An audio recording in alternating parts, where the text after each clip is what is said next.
Konflik bersenjata antara Tentara Nasional Indonesia dan Tentara Pembebasan Nasional Papua Barat, Organisasi Papua Merdeka, TPNPB-OPM, di Papua pada tahun 2025 ini meningkat drastis.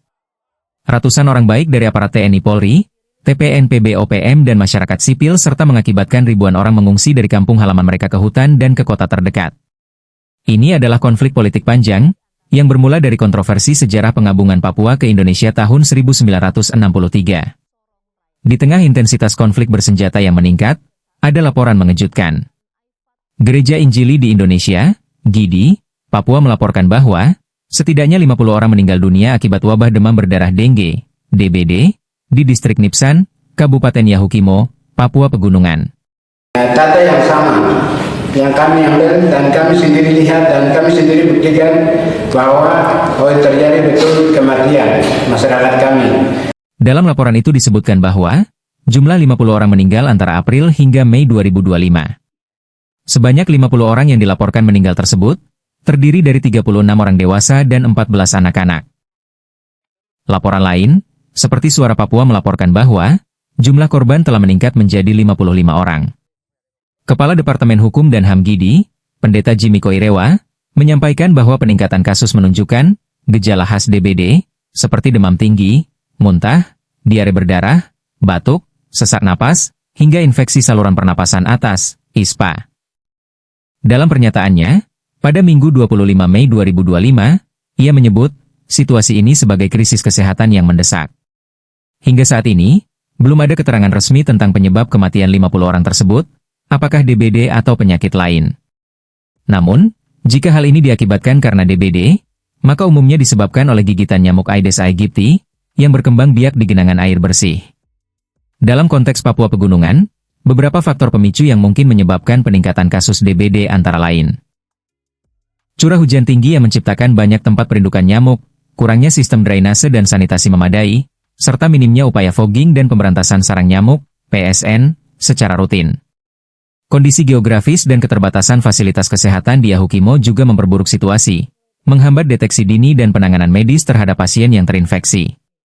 Menghadapi lambannya intervensi pemerintah, masyarakat distrik Nipsan bersama tokoh agama dan pemuda mengambil langkah tanggap darurat secara mandiri. Mereka menggalang dana pribadi untuk mendatangkan tenaga medis dan pengadaan obat-obatan melalui Dinas Kesehatan Yahukimo. Upaya ini adalah bentuk kepedulian masyarakat terhadap sesama, namun kami tidak bisa terus berjalan sendiri. Diperlukan kehadiran dan tindakan nyata dari pemerintah daerah maupun pusat. Ujar Jimmy Koirewa dikutip Tempo, edisi 25 Mei 2025. Pihak Gereja Injili dan warga mendesak pemerintah Kabupaten Yahukimo serta pemerintah Provinsi Papua Pegunungan segera membentuk tim tanggap darurat.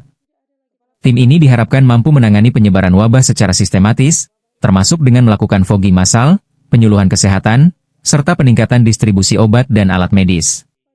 Agar wabah DBD tidak terus meluas, diperlukan langkah-langkah pencegahan yang melibatkan seluruh lapisan masyarakat, diantaranya pemberantasan sarang nyamuk, PSN menguras, menutup, dan mendaur ulang tempat-tempat penampungan air, fogging terjadwal di wilayah endemis, edukasi masyarakat mengenai gejala DBD dan pentingnya mencari bantuan medis sejak dini.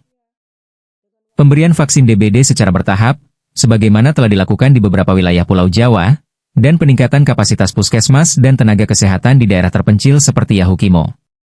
Kementerian Kesehatan RI melalui Kepala Biro Komunikasi dan Informasi Publik, Aji Muhawarman, menyatakan bahwa pihaknya akan segera mengecek informasi ini dan mengklarifikasi apakah kejadian di Yahukimo memenuhi kriteria kejadian luar biasa, KLB. Kami akan cek terlebih dahulu apakah ini memang KLB atau ada faktor lain yang menyertainya, ujar Aji kepada Tempo. Sementara pemerintah masih meninjau, warga Yahukimo terus berharap agar krisis ini segera ditangani secara komprehensif agar tidak lebih banyak lagi nyawa yang melayang.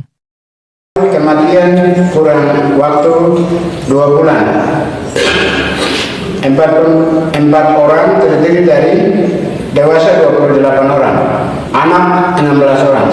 Kasus yang menonjol di 2 distrik, yaitu Nipsan dengan Talambo, hal yang sama, data yang sama, yang kami ambil dan kami sendiri lihat dan kami sendiri buktikan bahwa terjadi betul kematian masyarakat